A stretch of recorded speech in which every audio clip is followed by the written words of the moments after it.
This will be the second part to one fact about every single vehicle in GTA Online, so if you enjoy it, go see the first part about supercars. Otherwise, let's hop right into the video and get this shit started. First up, we have the 300R in this game, and removing the hood for some reason spawns a square shape above the dashboard. I don't really know who removes the hood of this car anyway, so you probably didn't know this about this car.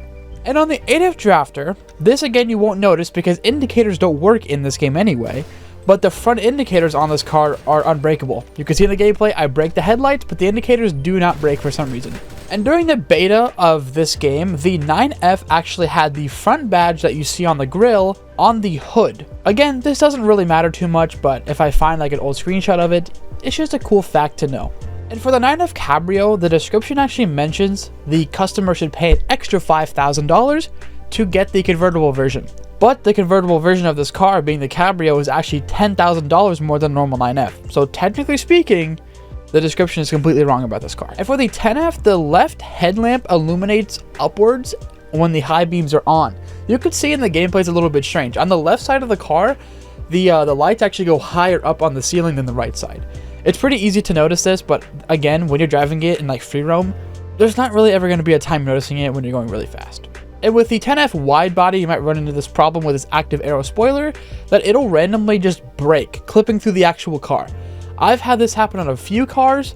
Sometimes it just randomly happens to your car, or if you damage it enough, it might clip through. But I think the most common time I've had it happen is when another one of my friends drives the car and it comes back and the spoiler is just broken. So I don't know. If you own the Alpha in GTA Online, I'm pretty sure it's been removed, and damage the engine of the car, the smoke will actually come near the rear end of it instead of the actual engine itself when it's damaged enough. Now the Banshee didn't really have too much information I can come up with. It's been in a lot of GTA games, but in GTA Online or GTA 5 specifically, it is one of like the distant car sounds you'll hear if you're just like AFK.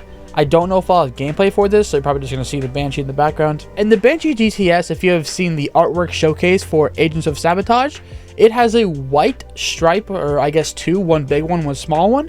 And this is actually the red GTS stripes livery, and you can't get this in white. So they pretty much showed off a version of this car you can't fully get. Now the underside of the hood for the Bestia GTS apparently has incorrect textures. I can't remember what the textures look like on this car, but I'm showing in the gameplay, and maybe they aren't even incorrect, but the wiki says it is, which is the source for this video. And when I was looking at it, it looked a little bit weird, but then again, I don't really remember what it looked like because it was so early on in the recording. But for the Blista Compact and the Go-Go Monkey Blista, if you apply the dual exit exhaust on both of these, only the smoke will come out of the left exhaust. It's very obvious in the gameplay when I'm looking really close at it. Applies to both cars, and this car kind of just sucks in the game anyway, so you probably won't notice this. And I can't 100% say this was something in the game when it released, but with the Buffalo, there used to be a glitch that allowed the players to remove the bumpers and skirts, but has been fixed. So let me know in the comment section if that was a thing really early in the game. I did not play at that time. And the Buffalo S was supposed to spawn in regular traffic, similar to the Bodhi. They are both character vehicles, so I'm pretty sure Rockstar didn't include these just to give like Franklin and Trevor a little bit more personality, recognizability, with their cars being exclusive just to them. And the Sprung Buffalo is accessible to every player and it's actually free. But what is weird about this is that it is a direct carbon copy of the Buffalo S with a little bit more performance, but for some reason doesn't have the S in the name of this, even though it is exactly like the Buffalo S. So if you put any custom spoiler on the Calico GTF and knock it off with, say, a tank barrel like I'm doing in the gameplay, the spoiler on the actual trunk itself will completely go back to the stock one. So originally I had like the high performance one that was carbon, and when I look back at it when it's on the ground, it was just back to normal white stock spoiler. And the first screenshot of the carbonizer in this game, since it was very early on, it didn't have windshield wipers. Again, this does not matter the slightest because the car released with windshield wipers, but if you want another fact about it, just to make up for that, the wheels in this actual screenshot, one are an unfinished wheel in the game, I believe, and they don't really actually fit the fitment of the car itself. If you ever used the comment when the interaction menu went to open the hood or the trunk, you would actually realize these two are switched in the interaction menu. The hood is the trunk and the trunk is the hood. And I can see that this is a very easy thing to mess up early in the game because most cars aren't rear engine, so naturally Rockstar probably just overlooked this. The Comet Retro Custom is a very hard detail to miss, but on the driver's side window it has a modeling issue where it appears to be slightly dented. It's obvious in the gameplay, but then again, when you're driving it in free roam and just going super fast, you're not going to notice it. The rock and roll livery on the Comet S2 is very much likely a reference to Johnny Silverhand's Porsche in Cyberpunk. I had to fact check this because I didn't know if this car came out before Cyberpunk or after, but this car did come, I think, like 3 months after Cyberpunk released, so there is a high chance that it is a reference. And if you ever use the Comet S2 Cabrio in first person and honk the horn, you'll see that your hand goes straight to the steering wheel.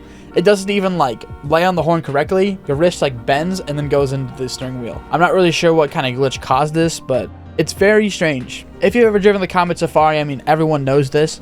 The camera is so much lower compared to other vehicles. If you don't even move the camera at all, most of the time you can't even see if there's any vehicles in front of you, so it makes it very hard to drive. Now, the SR in the Comet SR's name likely stands for Street Racer, and this is because it's a tuner's sport car. When the Coquette released in this game, I believe there's also other cars that had this feature, where the vehicle had a topless version, but you can't make it topless when you go to LS Customs. But you were not able to purchase a topless version when the game released. I believe later on they released it, but then again they removed a lot of cars from the game anyway, so I don't think you can even purchase this anymore. The Coquette D5 has not released yet as of recording this video, so if it does release, this could actually be wrong. But in case you're wondering, the car should cost around like 1.7 million. Maybe that's a trade price or a buy it now, I'm not too sure, but this also could be changed. So if you're watching this in the future and it did release, you can flame me in the comments if you want to, it helps my video. When you remove the roof of the Coquette D10, you will see a floating triangle texture above the center armrest. Again, it was very similar to, I believe, the 300R, that was the very first car on this list. Just a really strange oversight. And some people are going to get pretty mad at me in the comments for this if you actually know about the Corsita, or however you say the name. I tried so much research to try and find something about this car, and I just couldn't. But the one thing I did find is it has really terrible handling, and it actually couldn't go up some curbs, like it would get stuck everywhere. But I'm pretty sure that has been fixed, so if you want to let me know something about the car in the comment section, do what you want. I'm not stopping you. And like many cars in this game, the Cypher emits an electrical beep when starting the car in first person. It is very difficult to hear this, but with the audio cranked all the way up, you probably can hear it.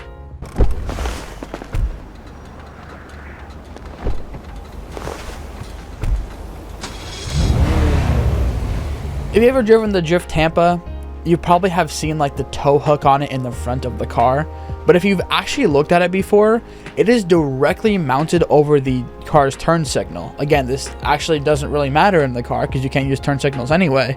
But why would you mount a tow hook right over an indicator? When the LG Retro Custom released in the game, which is a very long time ago, so I don't even remember this, apparently the right door handle was completely missing from the car. But this was fixed during the Cunning Stunts Special Vehicle Circuit update. And in the LG RHH description, it mentions how the US federal government seizing and crushing banned Nissan Skylines that were legally imported into the US. Now the Euros, this could just have been with the mod menu I was using spawning it in, but I believe it's one of the few cars in the game that can come with different colored stock wheels, and you aren't able to traditionally change stock wheels without like a glitch or anything like that. So if you order it in maybe like red or black, you're gonna get different colored wheels depending on the color, of course. I'm sorry if I butchered the name of this car, but the name of the car is actually a synonym for the real-life counterpart, being the Hyundai Envision 74. Another car that was released with a glitch was the Felter. When you applied like the custom rear bumper where it gets like the modifications that stick out, probably give it some more aero, which doesn't really exist in this game. One side of it was actually misshapen. I don't remember this, but then again, I didn't play the game that early, so let me know in the comment section if this is true. Otherwise, it was fixed in the enhanced version of GT Online, which I don't know if that means like expanded and enhanced, or like next gen for Xbox One and PS4. Now the Flash GT has a livery called Raga Rum. This livery is very likely based off of Ken Block's 2011 Monster Ford Fiesta. The Fiora GT, which is a, of course, removed vehicle on this game, the description mentions Nowhere USA, which to a lot of people might not even make any sense to you. But this could likely be a reference to its appearance in GTA 2, which was set in Anywhere City. And similarly, the Fusillade also has a description Easter egg. It says American brand with German money and manufacturing. This could be a reference to its real-life counterpart, having 80% of its parts shared from a Mercedes-Benz, and it was also manufactured by Carman in Germany, but it was still a part of an American car brand. Now, the Futo has a really small detail that's going to be really hard to see unless you're actually trying to look at it, but the driver footwell has a rectangular hole leading straight into the engine bay. Probably just another oversight by Rockstar. Now, another car that had a problem when it released was the Futo GTX, and it had released with headlights that had very high intensity, as if the high beams were on all the time. This was fixed during the contract update, and I do believe I remember this being a thing. I know the headlights on this car were like super bright at one point, so I'm fairly certain that that is true. Now, the name of the GB200 could be a combination of the Artist 200, which I think that's what the car is based off of, and the initials of Great Britain, where the Ford's World Rally Team is located. Now, the Growler actually has a very interesting fact on the Wikipedia. I'm not going to cover that, so if you want to go to the wiki, link in the description if you really want to read it. But I'm instead going to say that this vehicle emits an electric beep when turning the engine on in first person. So we all know that the hot ring cars in this game have probably the most liveries out of any vehicles, but the hot ring Everon has the 25 Jock Cranley livery, which I don't know if that has any significance. But when you equip it to the vehicle, the rear end on it, like more or less like the spoiler itself, doesn't have correct mapping. You can see that a word gets cut off on the back, and then a word gets cut off on the front. The Hot Ring Hellfire, which correct me in the comments if I'm wrong about this, but for some reason this is actually in the sports car category. When I was spawning it in, it said it was in the muscle car category. But I'm pretty sure that is not right. Something here isn't adding up, so let me know if this is actually a sports car category class car. Now, the last NASCAR-esque vehicle is the Hot Ring Saber, and the website image of this vehicle actually features stock chrome rims, but when you purchase the vehicle itself, it's just like the normal standard alloy rims you'd get, so you kind of just get screwed over there. And when the iFruit app was still active in this game, which I don't think it is. I don't know anything about the iFruit app anymore. This was like something I think you could download on like your phone or something and customize like your vehicles through the app. It was weird. But with specifically the Morgan, you were able to add turbo to this car, even knowing it's an electric vehicle. I think it's actually a hybrid. Either way, you can't add turbo to really any vehicle in GTA Online that is electric. Now, something really weird about the SE Sport, which I don't know if anyone's going to know this or not, but during March 23rd, 2023 to March 29th, 2023, and for some reason you were able to obtain the SE Sport through the casino wheel that didn't have a spoiler. And this car normally comes with a spoiler, and I don't think you can take it off traditionally, so it was a very rare car to get at the time. And in case you've ever driven the Italy GTO in this game and you're so confused, why the hell does this car bounce everywhere? This is because it has what is called an advanced handling flag in this game, and when I looked it up, I could get this wrong, by the way. It is something that Rockstar can apply to a vehicle, changing how the vehicle handles. So I believe they can either just put the normal handling on vehicles or put advanced handling flag, which allows them to tweak the different handling aspects of a car. Now, the Italy GTO Stinger TT, despite it having probably the longest name out of any sports car, I think it has the smallest active aero spoiler in this game. The Italy RSX has a very uncommon thing in this game, and that is where the secondary color does change the stock wheel color.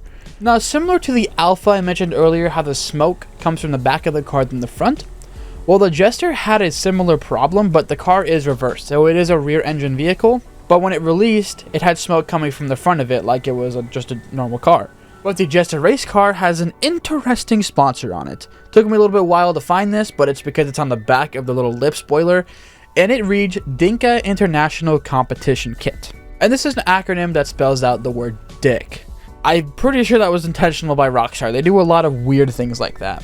Now on to the Jester Classic, and something weird about this car is if you apply the dual titanium exhaust, it actually lacks backfire. And you might just think, well, that's just a feature of the car, feature of the exhaust. But what's even more weird is you can actually hear the car backfiring without any flames. This becomes more apparent when I actually put on other exhausts, showing that it can backfire with every single one without any upgrades. Keep that in mind. So the dual titanium exhaust is just broken for this car. And the Jester RR kind of has a very unique secondary color option, where it'll change the brake caliper colors. It is a very small detail, and a lot of people won't even recognize this, but it's still something that exists. We all know the Jester RR widebody is arguably the worst car in this game, just because it was supposed to be like a new edition of the Jester RR, supposed to be better or whatever. And it has so many red flags about it that it's not worth to buy, but the biggest red flag is you cannot take the livery off this car.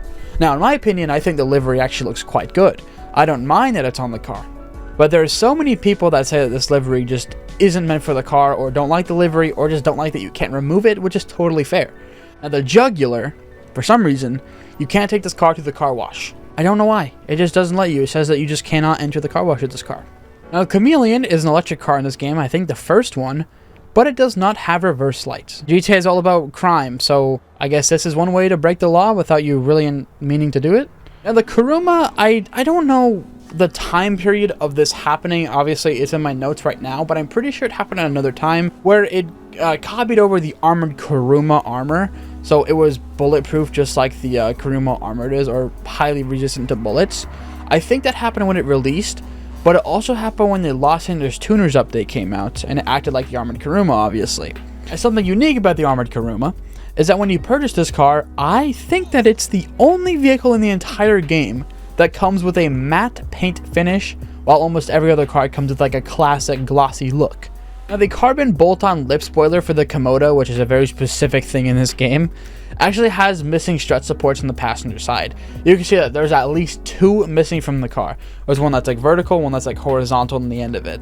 So the La Carouse, of course, is a unique car having a flashing light bar on the front of it that I actually mentioned in another video previously. But if you remove the hood of this vehicle, the light bar will still pulse as long as you're actually in the vehicle itself. So the Lynx has a name of a big cat in real life, and this probably is a reference to the real life manufacturer being Jaguar. The Locust has a description that is a reference to its appearance in GTA London 1969, which I don't know if that's like an expansion to the first GTA game or the second GTA game or something like that. I did see that it was like GTA London 1969, GTA London 1961, and then GTA 2. And the name of the Massacro is actually Italian for massacre, which is a word related to Vanquish, which further is a name of an Aston Martin that this vehicle is based off of.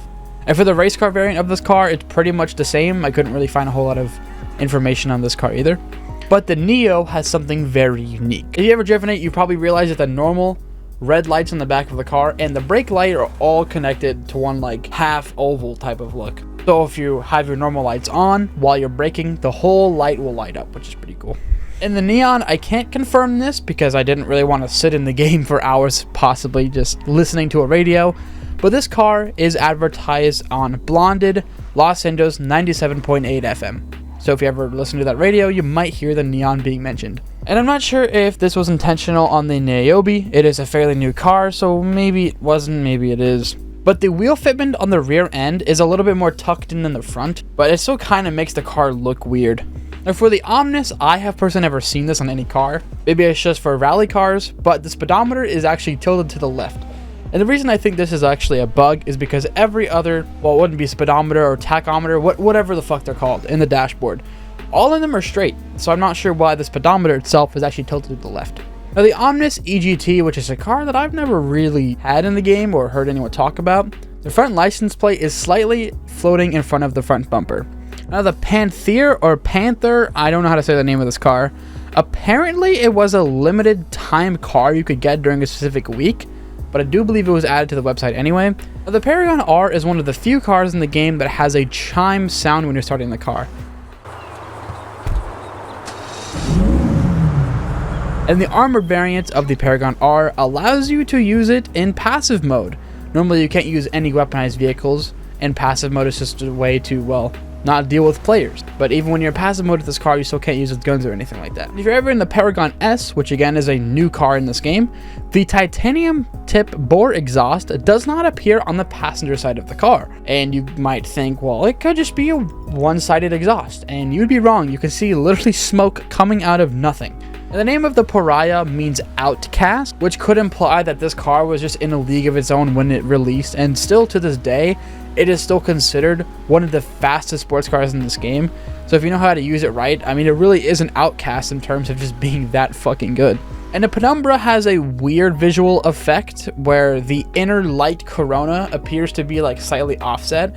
So if you're looking at the car where you can't actually see like the inner part of the headlight, you'll see it appearing through like the front bumper, you could say, or the hood. The penumbra FF could have its name be a reference to Fast and Furious, to the first movie where Paul Walker used the very iconic green Eclipse. And some other cars have this problem like the Raiden does, where the brake calipers will actually go through certain wheels you equip. I believe the street wheels, a lot of those, it'll clip through the brake calipers, so it is kind of annoying to find wheels you want, and then they end up going through the brake calipers. Now, just like the Banshee earlier, the Rapid GT and the Cabrio version of it, both are distant car sounds you'll hear if you're just AFK. And if you ever customize the Raptor, which is a 3-wheeled car in the game, you can only change the front 2 wheels of this, which makes a lot of sense, but at the same time, it's like, just let me change all 3 of them.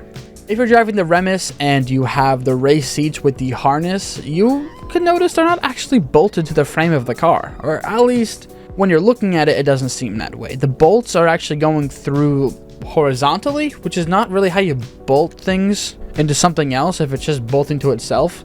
And the Revolter also has another problem, where the Pifster emblem can be seen within the Ubermacht badges. If you look very closely, which is hard to miss, you can see that there's actually 2 emblems overlapping on this car. And with the RT3000, if you apply window tint, it will also apply to the headlights or headlamps. I think this applies to both the front headlights and the back tail lights. And when the Rustin released, it was supposed to have liveries. For some reason, they were cut for unknown reasons. I don't have gameplay for the S95 because I'm not on new gen, but the S95 is one of the fastest cars in the game with HSW upgrades, and this is very ironic because the car in real life is not a very fast car. The Shafter LWB and the Shafter V12, very similar cars. I think the mod menu I used actually just used the same car twice, not really sure. And despite this vehicle being in the sports class, you can actually use it in sedan races as well, which is kind of busted because a lot of the sedan vehicles in this game kind of blow dick.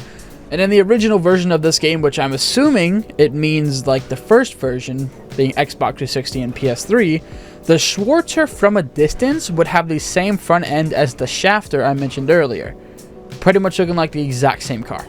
And when you break the headlights on the Schlagen GT, you can actually see it resembles the LED light textures found in police cars. And in the description of the Sentinel Classic, it doesn't directly refer to the car, but kind of has some reference to the BMW M3 E30's real-life reputation. And with the Sentinel Classic wide body, which phenomenal looking car in this game, if you apply the drift tuning on it to where, you know, it just kind of slides everywhere, it will no longer be considered a Benny's car by the game, so you can't bring it into Benny's workshop anymore. And the 770 has a name that is referencing its real-life counterpart being the 177. If you apply the aero skirt on the SM722, it will actually be floating on the passenger side.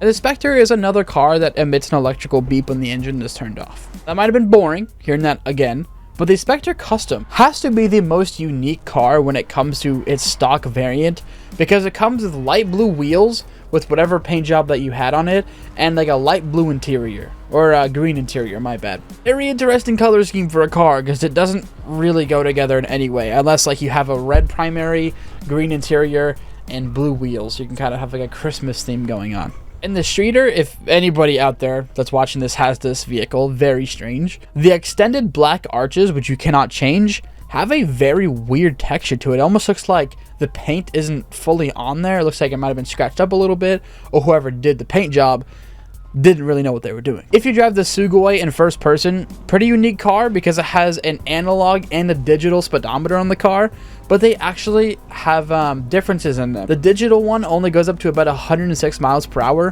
while the analog one goes all the way up to 120. And when the Sultan was released in the game, when anyone was playing on the first generation Xbox 360 and PS3, when you only had the hood view and not first person, equipping the carbon scoop hood modification would no longer allow you to have the hood view of this car. And the Sultan Classic has a strange window on it that cannot be broken. It's on the passenger rear right window. You can see I'm breaking all the other windows, and this one is just like, nope. What the hell are you doing? And the Sultan RS Classic, they look very similar. One's 4-door, one's 2-door. But there is rear bumper options on this car that supports a dual exhaust system. You can literally see the openings in both sides. but the car doesn't offer any dual exit exhaust systems, which is really strange. Now the Serrano, when I was looking at it, the engine cover is supposed to have like misplaced badge textures, which I don't know if it's talking about like these weird shapes on each side of the engine, or if it's just talking about the actual emblem inside the engine. Either way, the engine just looked really strange to me. I know it was really low resolution because it released with the game, but all these different weird shapes around it didn't really make a whole lot of sense to me. The VSTR has interesting headlights. The high beams actually don't turn on in this car. Instead, it turns on like the daytime / fog lights. And you could make an argument those could also be just brights because it makes your lights overall brighter, but it doesn't make the main lights brighter at all. Now the Vector has an interesting story to it. So the name was apparently a part of the 5 names given to Toyota's luxury division. And in case you don't understand what I'm talking about, basically Toyota had to choose a name for the Lexus brand for some specific car. I'm not too sure what it was, but this was one of the names that was gonna be potentially given to the car, but was not chosen. And the Valeer, when changing the window tint, it again changes the headlight tint of this car. It's a lot more extreme. When you put no tint, obviously the headlights have no tint, but then you put black and it completely blacks out the front headlights entirely. Now both the Vito Classic and Vito Modern obviously don't have radios in them, but of course GTA is GTA, that you can still put on a radio station when you're in there. But normally vehicles, whatever you're driving, have a default radio station, so if you get in it, it'll have music playing. But for these two vehicles, it just has it off when you get in it until you turn something on. Now the Tropos Rally was supposed to have additional liveries during the bottom dollar bounties update, but they were cut and instead added to the Agents of Sabotage. So the ZR350 has a weird kind of interaction where having a roll cage and aftermarket seats on it, one of the bars for the roll cage kind of slightly goes over the top of the head of the seat. So let's just say you had this in real life. You get in a crash, your head smacks back. Instead of hitting the top of the seat, you get hit a big ass metal bar on your head, probably knocking you out. So not a very safe thing in my opinion. And lastly, the ZR380. I have been recording for 50 minutes. Holy shit, there's a lot of cars in this list. This vehicle has an option called the Mismatch Hood. And this is very similar to the JB700's hood. So maybe they're the same thing, maybe not, but they're pretty much the same when you look at them. And that has been, I believe, 108 vehicles with one fact about them, other than the Corsita, because who the fuck knows anything about that car. I hope you stick around for other videos just like this one. If you got any great ideas, let me know as well. Peace out everybody, make sure you all stay safe out there and enjoy whatever you're doing for the rest of your day.